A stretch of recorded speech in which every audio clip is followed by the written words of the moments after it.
Olá, estudantes! Esse vídeo busca tratar sobre a civilização maia, dessa maneira abordando questões referentes à economia, à política, à sociedade e à cultura, bem como levando em conta a questão religiosa.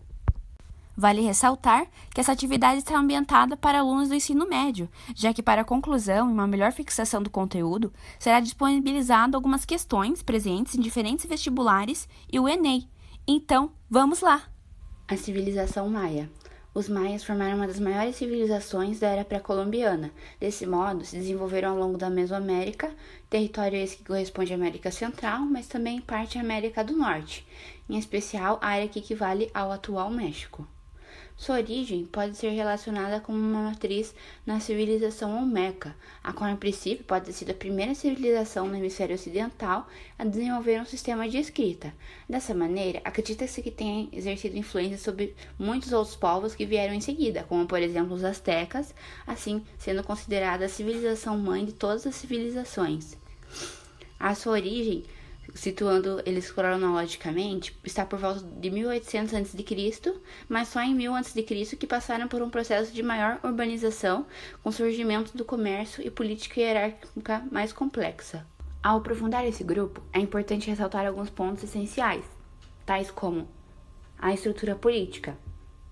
Nela tem-se uma organização social dos maias que se fundamentava por meio de cidades-estados, baseada em uma política descentralizada.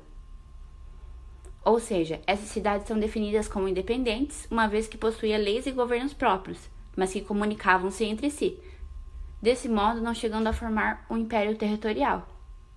A partir da estrutura política, fundamentava-se uma teocracia, a qual é um governo em que o poder político é apoiado pelo poder religioso. Por isso, o imperador era considerado a própria divindade, não havendo mobilidade social. Nesse sentido, em cada cidade, a autoridade e o poder eram exercidos pelo governante, em nome de um deus. Logo, esse chefe de governo trabalhava em colaboração com um conselho e por ele era auxiliado por um conjunto de cidadãos responsáveis pela manutenção da ordem pública, como os chefes das aldeias e os chefes militares. Esse ponto facilmente coincide com a formação da sociedade. Os maias possuíam uma sociedade hierarquizada e estamental. Dessa maneira, era dividida em grupos sociais muito bem definidos, onde cada qual possuía funções determinadas e distintas, as quais não poderiam ser alteradas. A partir disso, constrói-se a pirâmide social. Ao topo, como fonte de autoridade máxima, era o imperador de cada cidade, mas também ao seu lado estavam os sacerdotes, representando os líderes religiosos, e os chefes militares. Nessa camada da sociedade, esses grupos possuíam domínio sobre tudo, principalmente das propriedades. Em posição intermediária pertenciam os comerciantes e os artesãos. Por fim, como base da pirâmide, o grupo mais numeroso da sociedade era dos camponeses, os quais ficavam responsáveis pela agricultura e pelo abastecimento de sua cidade, assim como os escravos, os quais poderiam ser prisioneiros de guerra ou adquiridos por meio de dívidas. Nesse contexto, entra em questão a funcionalidade da economia, através do contato entre diferentes cidades-estados e até mesmo a interação com outras civilizações que desenvolveram atividades comerciais, bem como difundiram um sistema de trocas. Nesse sentido, é um povo que se apresenta como bem desenvolvido, onde parte de sua riqueza provém da manufatura de objetos de luxo, tal qual a exploração de recursos locais.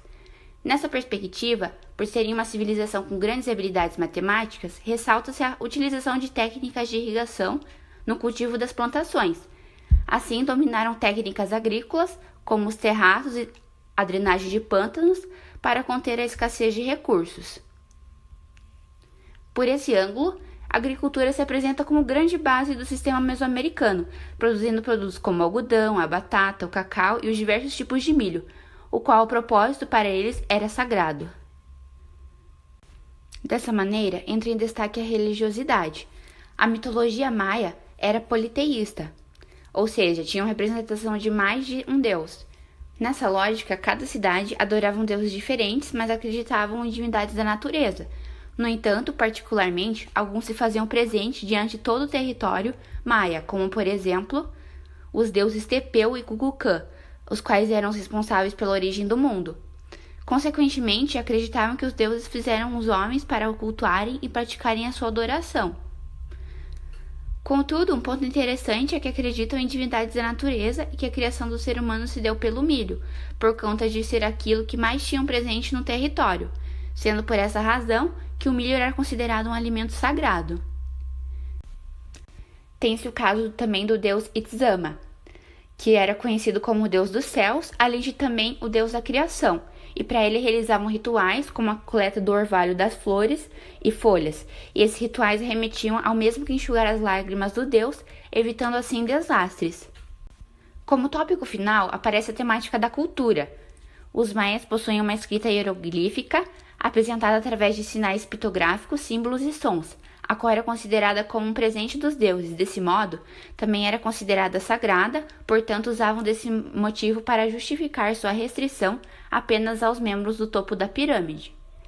Em relação à arte, são favorecidas a escultura e a arquitetura, que em conjunto se aprimoravam e consequentemente foram responsáveis pelo desenvolvimento das grandes construções em toda a Mesoamérica, as quais se destacam hoje como os sítios arqueológicos. Dessa maneira, utilizavam em suas construções variados materiais e técnicas. Assim, é importante destacar que a arquitetura maia tem caráter cerimonial, o que proporcionou o surgimento de estruturas grandiosas. Outra particularidade cultural importante de seu povo era que caracterizavam-se como um povo habilidoso para a astronomia e a matemática. Um exemplo de domínio matemático foi a criação do número zero. Logo, desenvolveram também técnicas para o registro do tempo, o que originou seu calendário anual de 365 dias. Através dele que entendiam o mundo como um funcionamento de maneira cíclica, onde operava por entre ciclos de fases que iriam repetir para sempre. Interessante notar que a observação astronômica permitiu relacionar o ciclo agrícola com as estações do ano, e isso possibilitou que aprimorassem seu conhecimento de plantio. Para finalizar, as hipóteses mais aceitas sobre o fim da civilização maia remetem à possibilidade de desastres naturais e mudanças climáticas nos séculos 7 e 9, causando seca e escassez de recursos, o que prejudica a agricultura, pois se tem a diminuição de produção alimentar. Esses fatores acabam levando as cidades-estado a entrar em guerras, causando fome e epidemias, valendo lembrar que não tiveram contato diretos com os europeus vindos do século XV e XVI. Apenas algumas cidades puderam sobreviver a tais tragédias, são elas Uxmal e Chichén Itzá no norte, Bartolomé a leste e Coxumalhuapa ao sul. Bom, a partir dessa explanação de conteúdo, vocês estão agora prontos para realizar a atividade. Para isso, estão disponíveis alguns links na descrição. O primeiro link refere-se aos exercícios. O segundo contém o gabarito para a correção dessa atividade. No terceiro está presente a visualização do mapa mental completo, onde está disponível para download. E por fim, no quarto, vocês poderão conferir uma playlist que disponibiliza as videoaulas dos 3 povos pré-colombianos, os maias, os astecas e os incas. Obrigada por assistirem até aqui, bons estudos, até uma próxima!